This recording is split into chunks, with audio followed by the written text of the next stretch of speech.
You'll hear argument this morning in Case 15-827, Endrew F. versus Douglas County School District. Mr. Fisher. Mr. Chief Justice, and may it please the Court, the IDEA does not permit a school district to provide a child with a disability a barely more than de minimis educational benefit. Rather, what the Act requires is for the school to provide instruction and related services to the child that are reasonably calculated to provide substantially equal educational opportunities. The school district's primary response to our argument is that the standard I just described to you does not appear anywhere in the operative text of the IDEA. So let me get right to... Also didn't appear anywhere in the original petition, did it? I'm looking at footnote 8 in your opening brief, where you note that substantial educational benefit was the standard that was discussed in the petition, and then a significantly different one in your opening brief. Well, Mr. Chief Justice, we don't intend it to be significantly different. What we do intend, as we describe in that footnote, is to give more detail as to how the standard works. But so the standard you're asking us to adopt, substantially equal opportunity, that does appear someplace. It appears in Justice Blackmun's concurring opinion in Rowley, and the Court itself did not adopt that formulation, did not adopt substantially equal opportunity. So you're asking us to adopt a standard that the majority already had before it and didn't adopt. Justice Ginsburg, yes, Justice Blackmun proposed a standard similar to the one that we offered the Court today, but that was 1982. And Congress has amended the IDEA twice, in 1997 and in 2004. And in the findings and purposes, it now describes the way the Act works with exactly the words I'm giving you, equal educational opportunity. That raises a concern under the spending clause. I mean, the spending clause operations are pretty clear. The federal government proposes a deal to the states. If the states want the money, they have to agree to these provisions. And now you're saying that the content of those provisions, though, is changed by new legislation. And I just wonder whether that puts some strain on the idea that the states have agreed to these provisions but when they accepted the offer under the spending clause.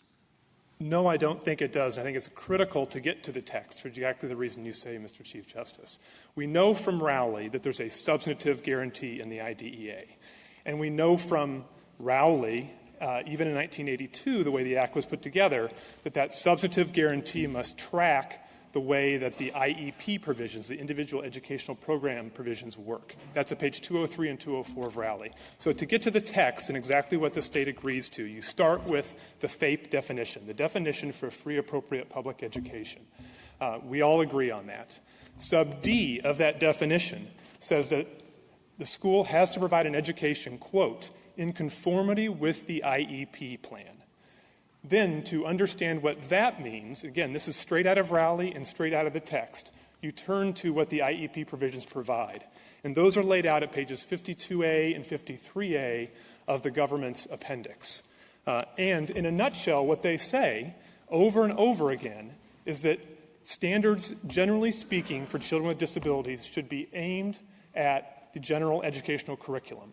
So what you do is you start with the general educational curriculum that applies to all kids. Then you identify the child's disability and how it impacts that child's ability to participate and progress in that general educational curriculum. How does that work? How does that work with students whose disabilities generally wouldn't allow them with their own potential to follow the general educational curriculum? I understand how it worked in Rowley, right, where you were dealing someone with a particular disability, but one that was rather readily and easily addressed. Mm-hmm. Here you have a very different context. I mean, you would not say that the goal here, would you, was to progress consistent with the general educational curriculum? Most likely not all the way up to grade level in this case, Mr. Chief Justice. But that question, just as you asked me earlier, is expressly answered in the statute. So on page 52A, on the bottom of 52A in sub CC, what the IEP provisions say is that for children with disabilities who take alternate assessments aligned to alternate achievement standards, a description of benchmarks or short-term objectives are appropriate. And then the rest of the IEP provisions describe how you set those goals to meet those alternate achievement standards. Now, what the Congress is referring to, and let me just emphasize as I go through these statutory provisions, these are all from 2004, much postdating Rowley. What Congress is referring to with respect to alternate achievement standards are laid out at page 79A of the government's appendix. These are the amendments to the ESEA that Congress enacted in the No Child Left Behind Act and that have been aligned with the IDEA. So if you look at page 79A, there are five subdivisions that describe what you do for the child, Mr. Chief Justice, that you are asking about. And perhaps the most important are sub 3 and sub 4. So if you'll permit, because the text is so important, I'll read them to you.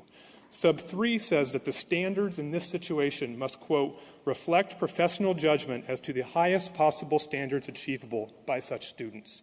And then what sub 4 does to complete the circle and make absolutely clear to the states and everybody else that this is required, it says those standards must, quote, be designated in the individualized education program developed under the IDEA. So the question you asked is expressly answered in the text. It is expressly answered in the IDEA. And so to bring me back to our standard, substantial educational opportunity are the words Congress used in the findings and purposes to encapsulate what is required by these IEP provisions. I suppose it's implicit in your standard and in some of the provisions you read that what we're talking about is the word reasonable that we see throughout the law. Do you see any function for that word? And in addition, as part of what reasonable is there any place to discuss the cost that would be incurred for, say, severely disabled students? So let me answer both reasonableness first and costs second. So reasonableness, yes, is a central feature of the Act. And in Rowley itself, the Court said that the plan that the IEP team puts together needs to be, quote, reasonably calculated to achieve the level of educational benefit that should be guaranteed.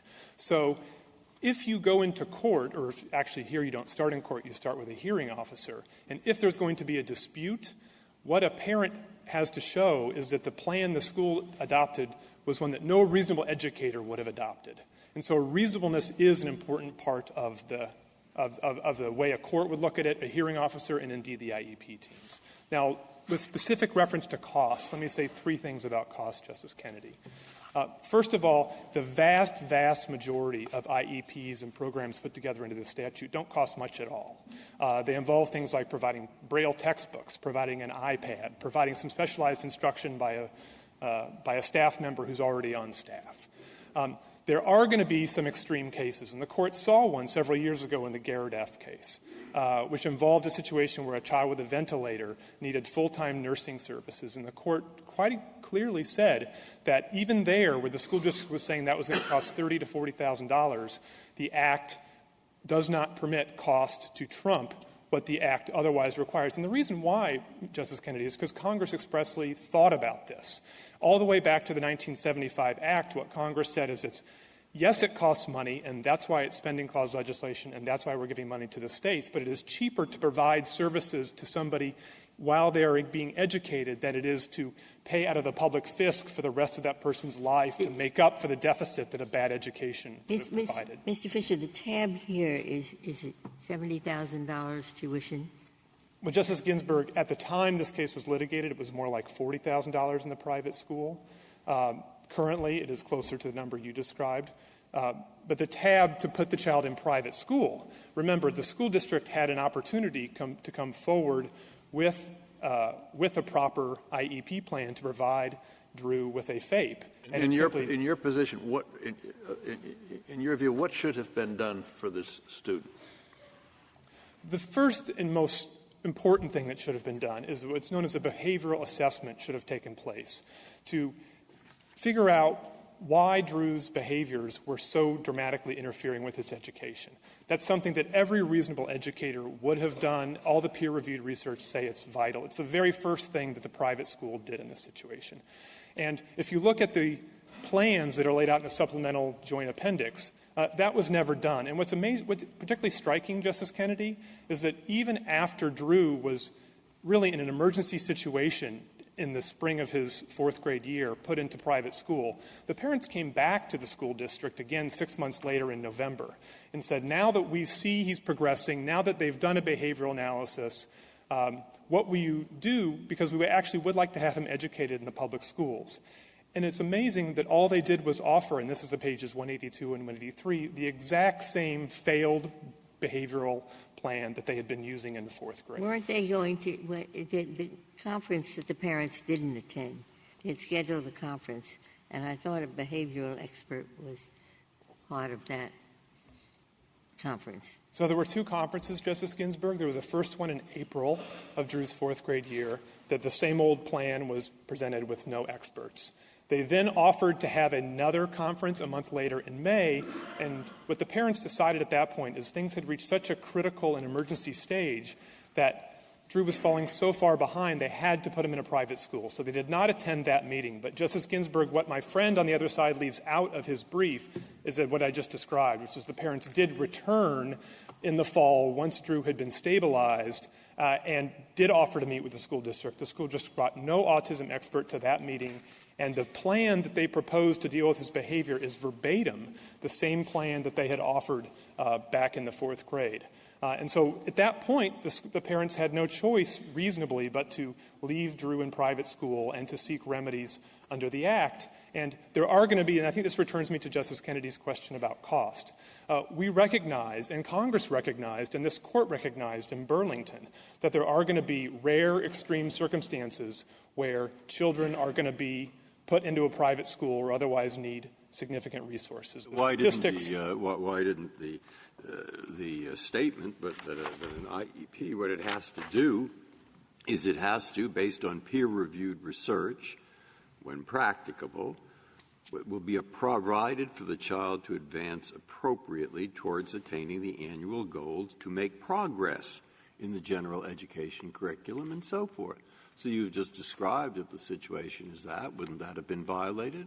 Or if they wrote the IEP that way, wouldn't you be able to go to court and say, look, there's their IEP and they didn't live up to it? Well, so you already have two arguments under the statute, and the problem that's working in my mind is if we suddenly adopt a new standard, all over the country we'll have judges and lawyers and people interpreting it differently. So why isn't the present situation sufficient? Yeah. Besides having 9 people who don't know, I mean, at least speaking for myself, don't know that much about it, creating a new standard out of legal materials which are at a distance from the people, the children, and the parents who need help. So I think the critical reason why the court in Rowley itself gestured towards the need for a overall standard that encapsulates the Act, and the reason why we ask for it here today, is that you will find in every brief in this case, our brief, the red brief, their amicus briefs, everyone agrees that school districts, I believe, this is at page 29 and 47 of my friend's brief, they agree that the IEP provisions have to be followed. Everybody agrees that. The difficulty is that it just doesn't happen. Well, I'm sorry if it doesn't happen. What are we supposed to do to make it happen? I mean, you have a statute that certainly seems to say that, and you have a system for enforcement. And how does us suddenly using this word equal, the word equal has history from a lot of different areas of law, and what do you do with a wide range of disabilities, a huge range, and individual students, and do you see what I foresee? Yes, I foresee taking the money that ought to go to the children and spending it on lawsuits and lawyers and all kinds of things that are extraneous. That is what's actually bothering me. Right. So let me say a word more about why we need a standard, and then I'll say something about the lawsuits question that you raise. So first, we need a standard because the Act, it's best to encapsulate what the IEP provisions required. If you don't like the word equal, I'm simply giving you the word that Congress used when it amended the Act, and that very much this court just said very much the same thing in Rowley when it said in the general situation, a child's plan should be tailored to allow her to advance from grade to grade. Now, if you don't want to use the word equal, here's what we would suggest, Justice Breyer. You can say, as a general rule, the IEP provisions and therefore the FAPE requirement of the Act demands a level of educational services designed to allow the child to progress from grade to grade in the general curriculum. Well, and suppose when that they is can't. not, Suppose we have a child who is a handicapped child. There's a range of people, and they can't do much for them. But they can do something for them. And if they can do something for them, do it. Mm-hmm. But if you say measure that in terms of their ability to progress from grade to grade, maybe some will, some won't. And how does that – it seems to me the word appropriate try to recognize that. And do you want to recognize that? I mean, you can't ask for more than is reasonable for them to do. So what words do we use? At bottom, we agree that there's flexibility in the Act to accommodate each child's individual potential and needs. But if I could just give a full answer to your question, we think that it would be fine if the Court just said the IEP should be tailored to achieve in the general educational curriculum at grade level for most kids. And when that is not possible, Justice Breyer, and this goes back to Mr. Chief Justice's question, you do the alternate achievement standards according to the language I described to you at page 79A, and that is all straight out of the text of the Act. It's a more complicated way of putting it. And it makes a big difference whether you take the word equal out, though. What you've just said takes the word equal out of the standard.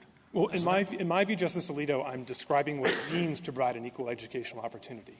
If you don't think that I'm actually Well, I understand what an equal outcome would be, but I don't understand what an equal opportunity means when an equal outcome is not practical. What it means is that you give the so when you're dealing with a child who cannot get to grade level, I think that's what you're asking. What it means, and this is in a 2005 guidance document by the Department of Education, what it means is you're giving children with disabilities equally challenging curriculum on the academic side and in terms of their functional and developmental goals. But for those the of us standard, I would just say the standard is highest possible standards achievable directly in the text of the statute. But for those of us who have some feeling that the word equality is a poor fit for this statute and it's focused on individuation, what would you say to those of us? How would you describe what you think is required without focusing on equality? I would say just what the Court said in Rowley for the typical child with a disability who can achieve at grade level, which is the standard that the school district has to try to meet is progress in the general educational curriculum at grade level. We're dealing here with a child who...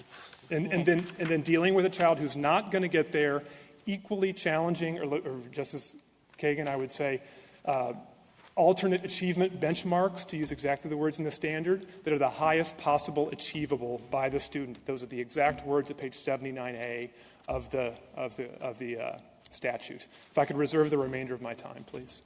Thank you, counsel.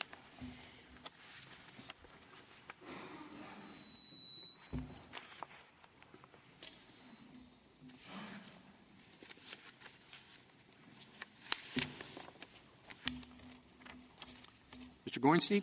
Mr. Chief Justice, and may it please the Court, the requirement of a free, appropriate public education is not satisfied but a program that aims at barely more than de minimis progress. What it requires instead is a program that is aimed at significant educational progress in light of the child's circumstances.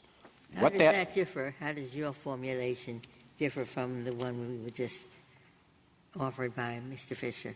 So I think we would take the same position with respect to Amy and similar students. It's grade-level competence for students who are in the regular classroom or in the general We're talking curriculum. about somebody for whom I think you'd agree that that standard doesn't apply. Right. And so that is where we have a slight area of disagreement. We would say significant progress towards grade-level standards, not as close as possible to grade-level How about standards. meaningful instead of significant? So we are not Significant committed is to any one particular terminology. We think that significant is synonymous with meaningful. It's synonymous with progress that's reasonably can be expected. Meaningful was a word used in Rowley. Yes, it was used in Rowley, and the only reason I would describe of all the terms, and I would give you one more, which is appropriate in light of the child's circumstances, progress that's appropriate. The only one I would urge you away from actually is meaningful, and the reason is that it has baggage in various courts of appeals. It means different things to different courts, and it has been applied in different ways by different courts. So I would urge you to pick although we think that captures So we should what come we're up with saying. our own that can then be applied in different ways in different courts. Well, I think the most important thing for you to say is that this is not a barely more than de minimis standard, and it's not a maximization standard. What it is, and I would leave it to you to choose any of those adjectives that... The problem is, you say leave it to us. You represent the Department of Education here. They at least have experience with it. And we have far less. And so obviously I'm relying and must rely upon people who have connection with expertise. And I don't want to do something that uses words that has effects that I have no idea. So I go back to look at two words. The IEP is filled with the word progress. There's several. So the word progress seems like something that should be there. Yes. And then the other word that goes you see a lot is appropriate. Now, you've taken that word appropriate and spelled it out in light of the student's particular needs and abilities. I think that's what you're doing with appropriate. Yes. And if we stick appropriate in that sentence somewhere, so it's significant and appropriate, does that matter? That happened. Then we are happy with that. One of the formulations we you would be happy look into this and you don't Yes. see anything wrong with sticking in the word appropriate. We do not. Okay. Now the other thing I looked at in yours is you say the school district requires school districts to provide. Now, when I see requires school districts to provide, I begin to think everybody's going to start suing about whether they did provide. No. So I'm thinking, well, maybe it should be something like they're reasonably calculated to provide. That's absolutely, we agree with that. That is what Raleigh said, and that is what the standard that's what it means to require. It's a program that is reasonably calculated to make significant educational progress in light of the child's circumstances. For all of us who might be a little slow, Yes. now tell me what the new standard you're proposing is. And I don't mean to be buying into your adversary's position. I do think the Act provides enough to set a clear standard, but the words are what we're trying to come to that would be less confusing to everyone. So one formulation that I think that would be consistent with what we are saying is reasonably calculated to make progress that is appropriate in light of the child's circumstances. So how does that actually work in practice? I mean, I understand the Rowley standard. You're dealing with someone who has a disability that is readily addressed so that they can keep track with grade progress. But if you're out of that realm, where that is not a realistic goal in light of the child's potential, how do you decide what it is? You're sitting down at the meeting, and how do you decide? All right. So what the IP provisions tell you where to start. You look at where the child currently is in terms of academic performance. What are their present levels of achievement? Then you examine the disability and you ask to what extent has this impeding progress in the general curriculum. And then what you do is you basically make an estimate. Is there somebody at that meeting? I mean, you have that people parents, you have educational experts who will say, make an estimate of how much progress towards grade level standards that child can make in light of where they are now and the nature of the disability. Grade level standards. I would think in many situations those would largely be irrelevant. So here's what we mean by that, Mr. Chief Justice. You start with the grade level standards, but then you see the building blocks that are missing underneath those grade level standards, and you set those out. So if you can't multiply and you can't add, and multiplication is the standard, maybe you need to learn how to add first. So you set forth what are the building blocks that the child is missing. I assume everybody needs to learn how to add before they learn how to multiply. And the basis of my concern is that it seems to me that even though you have a lot of, maybe because you have a lot of different adjectives to describe the standard, that there's really nothing concrete there. And when you're asking the courts to undertake judicial review, it's not clear to me exactly what they're supposed to do. So again, it's appropriate in light of the circumstances, and we think that this is just what most school boards are already doing. And I agree that the concern is with court enforcement of the standard and the risk of court over-involvement in educational decisions. But the response to that is not to adopt a barely more than de minimis standard that nobody purports to apply, but it's to say that the court's role is limited to ensuring that the state's program for progress or appropriate progress is based on reasonable educational judgment. Do you agree with Mr. Fisher that cost has no place in this calculation?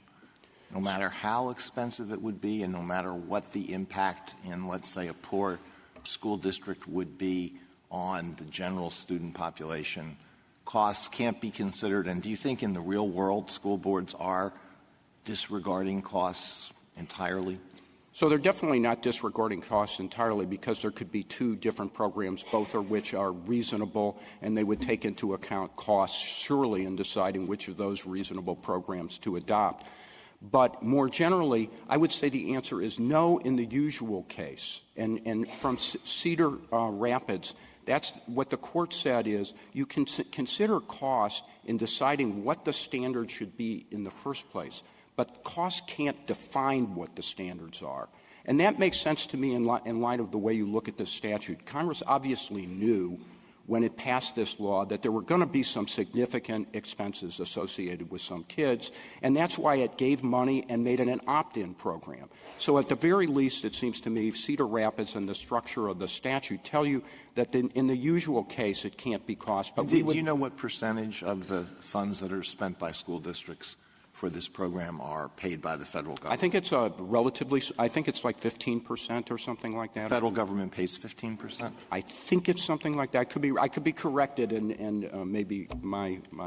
But the point of it is they realized that they were going to give money, and they made it an open-ended choice for the school district. So if the school. But do you think that cost should be measured against the possible results to be achieved? So not in the usual case. I think Congress took costs off the table in the usual case. I think in the extreme case, you would do exactly what you're talking about. You would say, for very little gain, for extreme cost, no. Not appropriate, is that? Not appropriate, yes. So it's not the case in this case. No. The school district in this case hasn't raised a cost defense. And more importantly, the costs gave significant progress.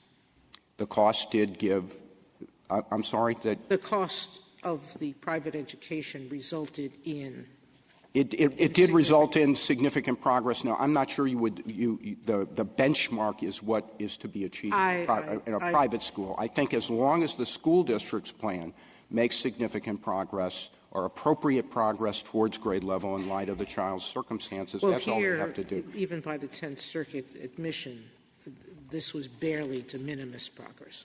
So I think what the Court of Appeals said is, the only thing it said is there was a free appropriate public education because Drew had made minimum progress on some of his goals in the prior years. And that's clearly not enough to meet the standard that we're talking about. If the Court has no further questions. Thank you, counsel.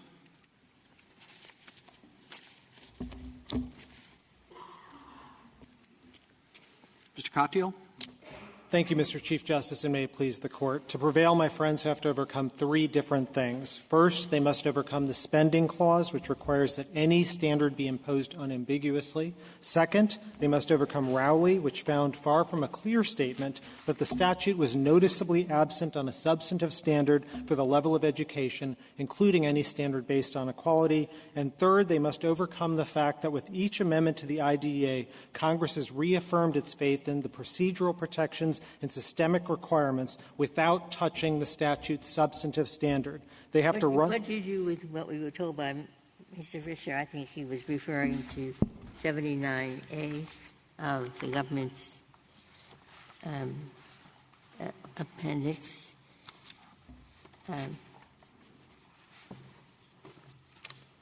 So he has two different arguments, Justice Ginsburg, about the changes to the amendments. We think neither of them is going to come close. First of all, nothing is unambiguous as the spending clause requires. These are changes to the procedural protections in 1414D and an additional goal found in 1400. None of that comes close to this. And I think the best barometer of this is that it's taken until Mr. Fisher's creativity for any court really to even entertain the notion that the 97 or 2004 amendments change the standard. He has not a single case to cite that supports this idea. But the procedural standards certainly are the measure by which a court can determine whether or not the procedures were adequate. Absolutely, Justice Kennedy. We agree. So then why doesn't that automatically make these part of the standards? We do think it makes them part of the standards. It just makes them part of the procedural standards. That is to say, we agree with them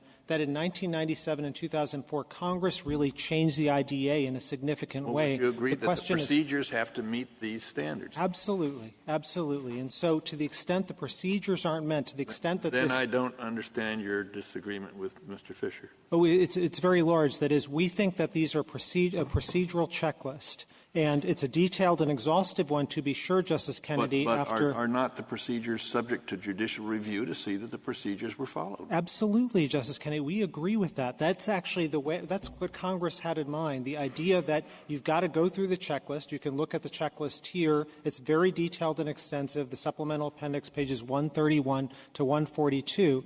Until long as the court has considered those things, so long as the IEP process has considered those things. But the procedures, as I'm sure you'll agree, is geared towards something. It's geared towards the provision of a free, appropriate public education.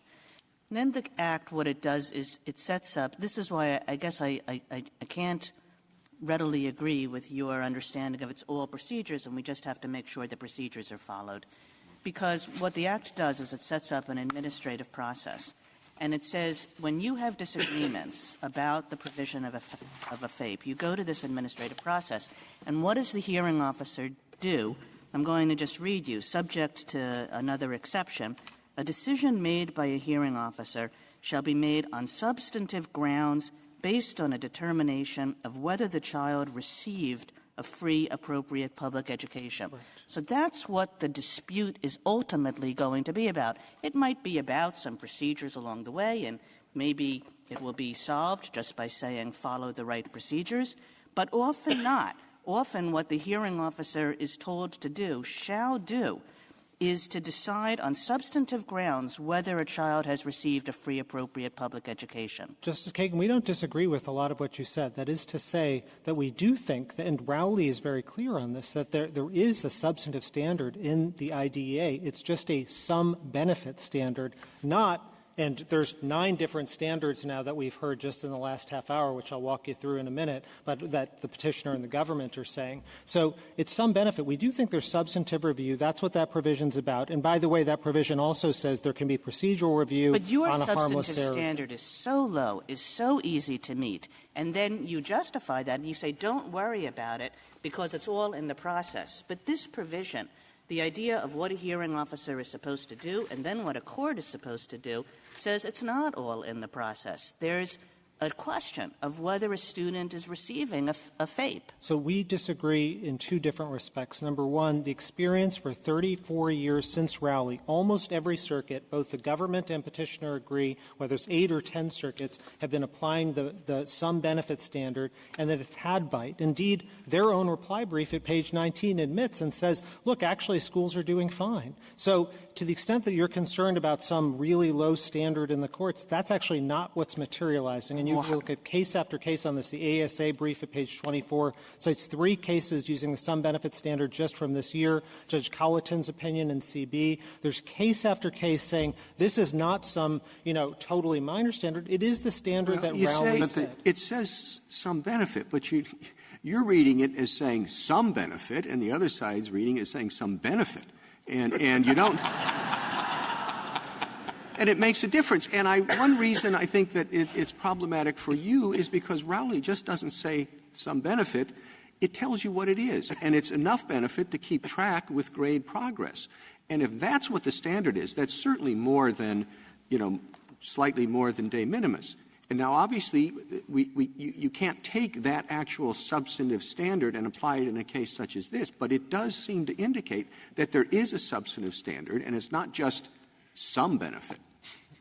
Our position is Rowley doesn't say that it's got to be grade level progress. Rather, it says that you've got the word appropriate. This is footnote 21, reflects, quote, its recognition that some settings simply are not suitable environments for the participation of some handicapped children, not as a term of art which concisely expresses the standard found by the lower court's equality standard. That is to say, I think there are lots of different ways of trying to understand what the statute means, but Rowley said the way for the court to understand it is spending clause legislation. That is, the state entered into a contract, and they need to know the terms of the deal. And to the extent there's any ambiguity, I think Rowley was very clear in saying it is just some benefit. And that is a natural thing. It follows from the kind of presumption against de minimis. You don't think some benefit is ambiguous? Oh, I think that there's a little bit of ambiguity in that, but I think it's a lot easier to administer that question because the question, Justice Ginsburg, let's just say, this is the way ordinary English works. If I have a duty to benefit you, Justice Ginsburg, if I give you no benefit, I think courts can easily review that. I've given you no benefit, I've fallen down on my duty. Now, if I've given you some benefit, I've met my duty to benefit you. But I don't think some you say is more than de minimis. Exactly, but so that can't be just to finish that thought. It can't be that the standard is if I benefit you significantly, that's the standard, or if I benefit you equally with your colleagues or something like that. That's all adding words to the statute. Where is it that adding? Aren't there. As I see, one way of looking at what we're doing. Two things have occurred. One, Rowley itself is somewhat ambiguous. It deliberately doesn't say how much, and that's why you get the ambiguity. The second thing that happens is the statute is amended. So what we're doing is going back and looking at those somewhat ambiguous words in Rowley in light of a statute that was amended. Now, when you look at the statute that was amended in the IEP, you do see in at least two and maybe more places that IEP is designed to be a statement that will produce, meet the child's needs to enable the child to be involved in and make progress in the general education, and then further advance appropriately towards annual goals to make progress in the general education. So now what the SG has done is go back, take those words, make progress, and put them in a phrase which, in fact, I think with not much modification, says, look, let's read what Rowley said in light of these additional words, make progress, which are statutory words, while taking account of great differences by using words like appropriately in light of the student's particular needs and abilities. And those all come from the statute. So Justice Breyer, three things. Number one is we don't agree that Rowley itself is ambiguous as it's been interpreted for 34 years. Indeed, they can't cite any cases showing that there's any problem. Indeed, the reply brief admits at page 19 things are working just fine. So the idea that there's like some need for this court to get involved and clarify Rowley, I think, there's no case law or anything to support that. Second, the idea that the amendments somehow changed the game, I think, is not nearly enough to be the clear statement that Pennhurst requires. I mean, this isn't just elephants being hidden in mouse holes. This is elephants being hidden in Romanet mouse holes. I mean, this is, just listen to the things that he had to point to with subsection D4, Romanet 2, and things like that. But would none you of which. agree that at least the court should say that the formulation more than de minimis sets the level too low, and that's the formula that was used below here. And Justice Ginsburg, we disagree with that. We think more than de minimis, which is what almost every circuit is using right now, has worked, and it follows naturally from the some benefit language in Rowley. Now, you might disagree. So you're equating some benefit to more than de minimis. We think it means the same thing, and we think there's a long history of experience with this showing that it's working. And to return, Justice Breyer, to a point that you had made before, to the extent there's some concern about the standard, that's really got to be up to Congress. If this court were to change the standard, it would invite all sorts of litigation. And just look at what Mr. Fisher said. As the Chief Justice started, his petition started with a substantial equal opportunity standard. Then it became in his merits brief an equal opportunity standard. Then in the beginning of his oral argument, it was, quote, tailored to achieve at grade level what most. So let's say that during the school year, the school district sends someone to work with the particular student in this case, and they send her there for 2 weeks. She goes around, and that's it. And that's all they do. That's some benefit. better to have the person there for 2 weeks than not at all. But you wouldn't say that satisfies the statute. It does not. As our brief explains, there's two different provisions in the statute, 1414BR and C5A, which explain that the benefit from special education must be, quote, continuous. And Cedar Rapids actually said that. So, okay, so you just change the hypothetical. She's there 5 minutes a day. 5 minutes a day, I think, wouldn't meet the de minimis standard. That itself is not a significant. That is not a. Well, I guess it depends upon benefit. Somebody who can tell us at some point whether it's beneficial, and yet I think most people would agree that it.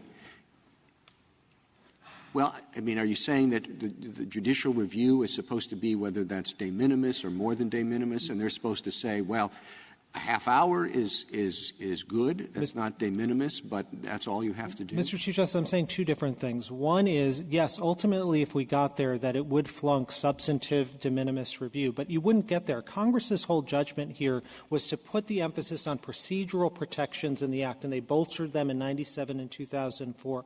And as long as they could shine a light by creating an IEP team process where they trusted teachers and they trusted parents who are highly incentivized to come together. But you're putting you're assuming that the procedural process will yield significant results. What if they do the whole thing? Yeah, we have a hearing, everybody comes in, we bring the expert in, and the expert says, well, you need to have somebody there 6 hours of the day to help the child learn, and they say, okay, that's the procedure, we listen to you. In fact, we're only going to have somebody there a half hour a day. I am assuming that it is in general going to work, which is what Rowley itself said at page 206 of its opinion, that was Congress's judgment. Now, I agree. You can give me a hypothetical which says that in some case the procedures aren't going to work and there's going to be a bad result. No system is perfect, not even a judicial system, as the error correction rules of this Court recognize. I think the question for the Court is, should you kind of rejigger the statute and impose a new standard, particularly in the context of exactly. You'll have to excuse me. I'm not sure I understood your answer to the Chief Justice. He had a hypothetical where you have the hearing, and the hearing makes a recommendation not followed. What result? If the and I thought I heard you say, well, the procedure will follow, that's good enough. If I might have misunderstood, I thought it was a 5 minutes of services thing. If it's not followed, everyone agrees there's judicial review of that. The IEP is essentially a contract. Our brief cites the provision which says that you can come in and enforce the IEP. I don't think there's any disagreement about that. I understood the hypothetical to be about some really low level of benefit, and our point is Rowley says there is a some benefit standard. That has been interpreted in court after court to actually have bite. The ASA brief cites 3 cases just in the last year alone about that. The question is, in spending clause context, do you want to actually impose something new? I mean, Mr. Gornstein gave you 3 different new standards, starting with his cert petition and then his merits brief taking a different view. So where do you get some benefit from? I get it from Rowley itself at page 200, which says So what that. do you do with meaningful? So it was in Rowley itself, but meaningful is not actually in Rowley. The Court there just mentioned meaningful once only to say that it can't be more than meaningful. It didn't adopt that as a standard. There is some baggage, as Mr. Gornstein says, but the really important baggage is actually what this Court said in Cedar Rapids, which is that meaningful access doesn't require a particular level of education. Right. So we have the words you've mentioned. They are in old cases. As was just pointed out, those words, some benefit. You could say some benefit, or you could say some benefit. Yeah. All right. Now, that's an ambiguity. Yeah. And as you point out, most courts have interpreted what I think is the correct thing. They've said benefit. Okay? And you say there's really no problem. Okay. There's really no problem, but there still is a problem with the language in a handful of courts. And now we have an IEP statute which again and again and again looks to progress.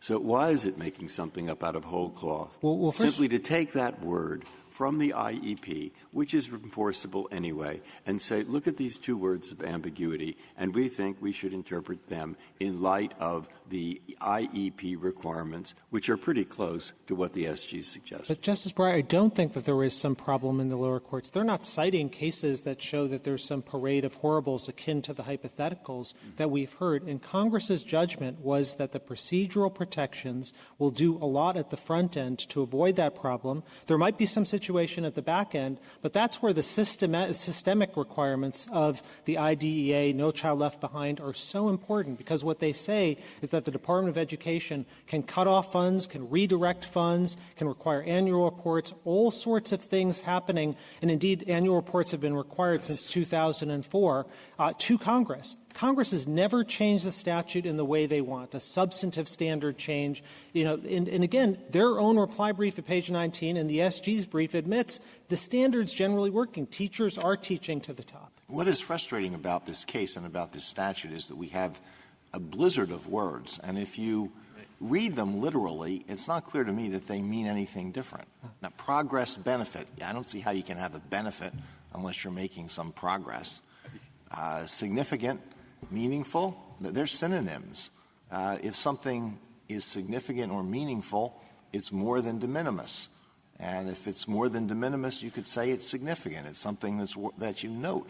So it's really, what everybody seems to be looking for is the word that has just the right nuance to express this thought. Well, we think that you should look to what Rowley did here, which is to say the word is some benefit. And that actually follows from the text of the statute itself. There's a long presumption, Justice Alito, against de minimis, starting with Wrigley, which this Court said applies to all statutes. So we think our standard comes from the text, but there is no canon about significance or quality or anything like that. What is the difference between some benefit and significant? I think it's quite large. That is, I think it's straightforward. So, basically, I think, if the Court is to ask whether there is some benefit, as I was saying to Justice Ginsburg in my hypothetical, that's a pretty easy question, is have I benefited? Has the school district benefited? But once we start getting beyond that to significant, the Court has to ask both, was there some benefit, and then was that benefit significant? And I can imagine a variety of views about what is significant. It didn't just say some benefit. It said that benefit would normally allow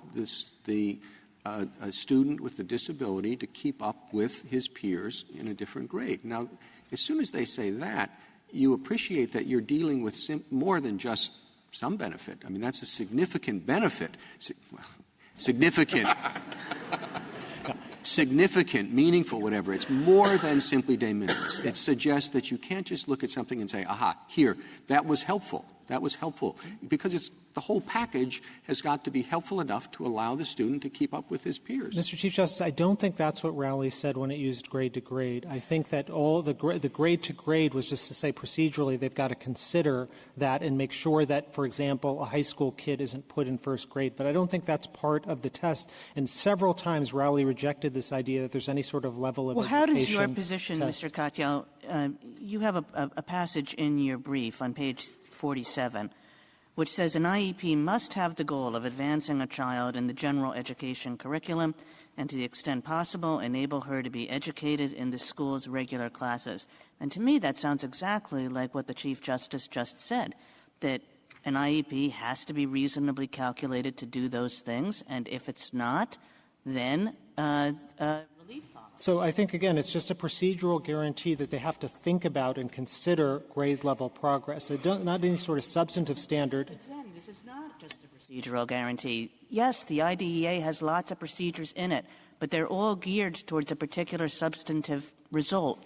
And it's that substantive result that's the focus of both the administrative process and then judicial review of what comes out of the administrative process. But I don't think so, Justice Kagan. I think all that those standards say is what an IEP must address, not how an IEP must deal with them. And so if you look, I think the Second Circuit recently in a case called LO versus New York City just a couple of months ago basically went through this and said the 1414 standards like that are a checklist. You've got to consider grade-level progress and things like that. But if we consider all of them and we do none of them, that's just fine? But Congress's judgment was the process, and this is something that happens in NEPA. So your answer to Procedures Justice Act Kagan is yes. If you consider everything but do nothing, that's okay. No, because there's still if you do nothing, then you haven't provided any benefit. And so there's still some substantive bite in the standard of Rowley itself.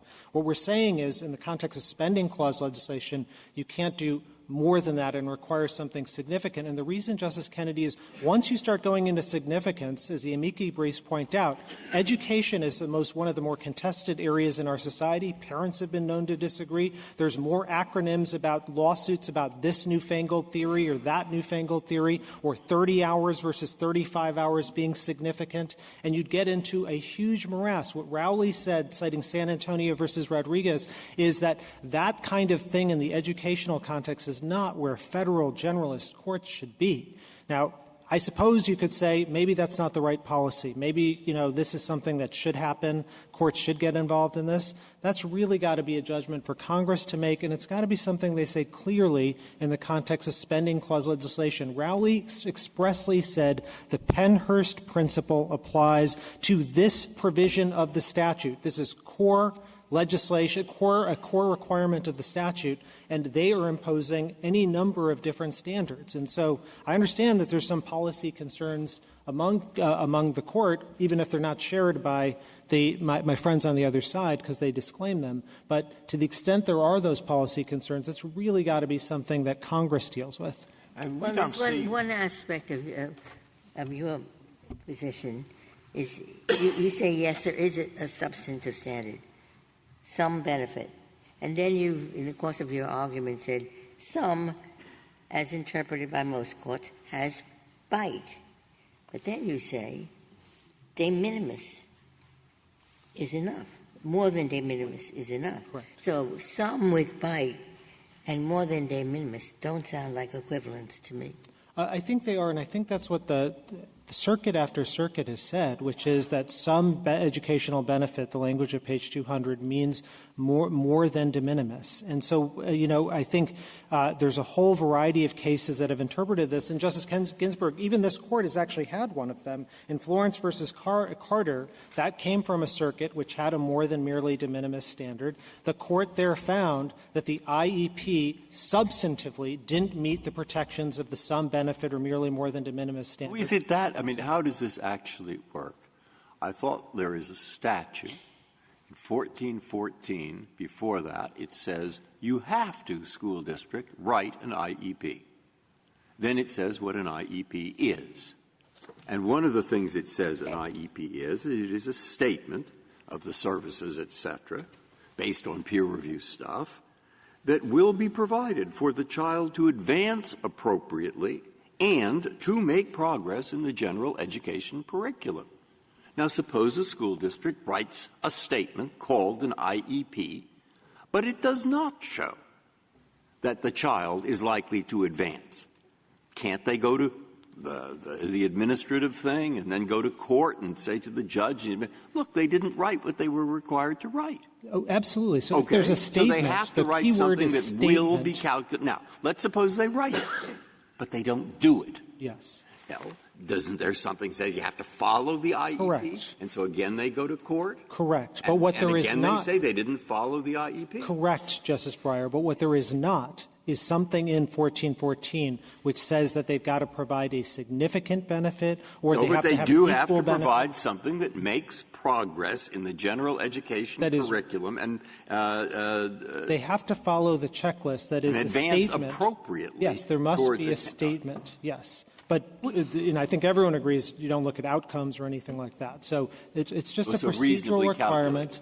It's just the same as Rowley. Rowley, we're not saying anything different than what Rowley said. Oh, I don't know. I would say if you take Rowley as meaning, or whatever those two words were, beneficial. What's the one before beneficial? Some benefit. Some education. Some educational. If you say some, this is inconsistent with Rowley. Oh, I don't think so. I think it's got to be some educational benefit designed to get the general education curriculum. Can you tell me, Mr. Keitel, are there, in the wake of the many years this Act has been enforced and these many individual meetings, have there been documented areas of consensus as to certain standards, certain methodologies, certain systems that work and certain that don't? And do the courts, in reviewing these proceedings ever refer to those? Yeah, so I think that's where the amici briefs are so important, because they say that education isn't really one of those areas. I mean, people disagree about the most simple things about educational philosophy. We've gone nowhere. Well, I don't know that we've gone nowhere, but I think the worry is to thrust courts into the business of deciding which philosophy is appropriate. And take Firefly for just... So you say that there is generally no consensus as to appropriate methodologies for, say, a hearing-impaired student, an autistic student. No agreement on methodology? I don't mean to say that there's no agreement. I do mean to say that the amici briefs and the case law recognizes that there is a lot of disagreement. And Rowley itself says this, picking up on San Antonio versus Rodriguez, that the Congress's judgment was not to thrust courts into these really highly, very difficult considerations. And if I could just give you one example, talking about Justice Sotomayor, your invocation of Firefly. So it's absolutely right that, once Drew went to Firefly, there was progress that was made, but there was also a lot that was given up. I mean, one of the core purposes of the IDEA is mainstreaming. And, of course, Firefly is not a mainstream school. So, yes, there were some behavioral problems that were addressed by the private placement. Mr. Katyal, but can I go back to Justice Ginsburg's question that I'm a bit confused about for the same reason? But you said something like, well, this standard is being applied with bite. So I'm just going, do you favor a standard with bite?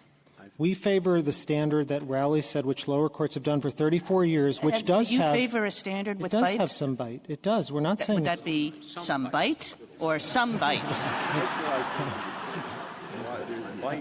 It is some educational benefit. That's the language of Rowley. And if you disagree with it, Congress Well, again, can change if somebody said to you, write a standard with bite, I doubt you would come up with the words more than merely de minimis. Well, but again, I think, Justice Kagan, Congress's bite, the substantive bite, is only at the back end. It's a small feature in a much bigger statute. Congress's judgment was the back end shining is what light. this case is all about. I understand we are that, at the back end. But, Justice Kagan, don't take the policy concerns about the hypotheticals and other things to try and rejigger the back end. Congress's handiwork was to say it's the procedural protections shining a light, the IEP process with highly incentivized teachers and parents that's generally going to yield the right result. That's what Rowley itself said at page 206. I mean, we're going to have to use musical notation and not just words, to express the idea that seems to be emerging. Would you say, I'll ask the same thing of Mr.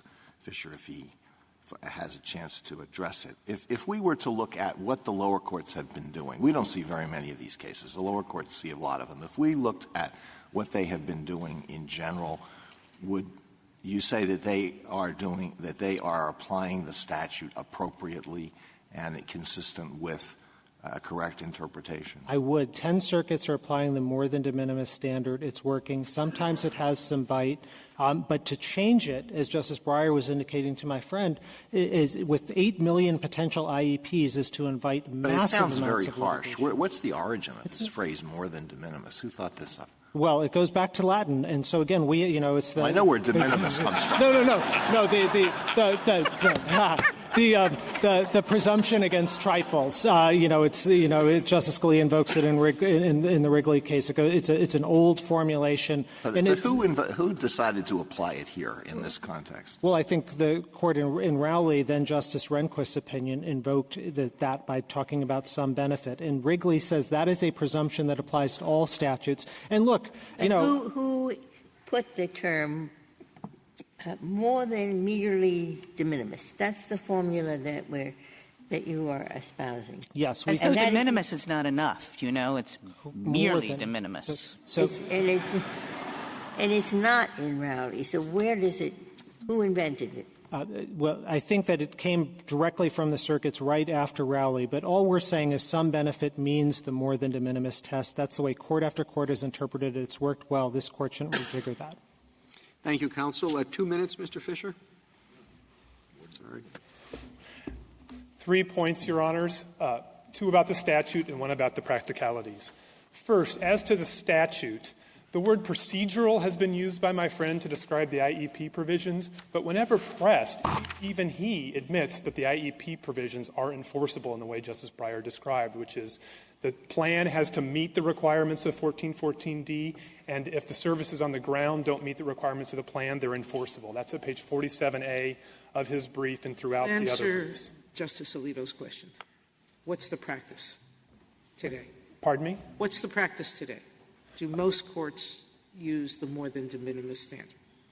Yes, that is the formula in most of the circuits. That brings me to an important question on the ground, and if I'll circle back to my other statutory point. Before you do that, just putting aside, I'll take 10 seconds. Putting aside the words, are the outcomes appropriate, or do you think the lower courts need a kick? I think they need a kick. I think the outcomes are quite scattered. I think the only reason why you get some favorable outcomes is because even the courts themselves don't believe barely more than de minimis. But I think you have a disjoint, and my friend keeps pointing to the amicus briefs. I think educators are, by and large, following the standard we propose and the Solicitor General imposes. The No Child Left Behind Act in 2004 was a very important revolutionary bipartisan policy change. And so educators on the ground are aiming high, as they put it. The city's brief says we're aiming to maximize the benefit for our students. And so you have a disjoint between what educators are doing and the courts. And the reason they need a kick is because the very, very, very, very, very rare case that makes it into the court system is not being properly reviewed. And that leaves the last point I want to respond to, which is the fact that Congress left this alone after Rowley. What the court has said in Rowley and in Honig and in other cases is the IEP rules are, quote, the centerpiece of the Act, that the centerpiece for how the education delivery services are put forward. If you look at page 182 of Rowley, the IEP provisions were quite hollow. They didn't have any benchmarks at all. That has dramatically changed. They now have the general educational curriculum benchmarks Justice Breyer has been referring to and we repeatedly refer to in our brief, and I think, Mr. Chief Justice, you agree cannot be met under their standard.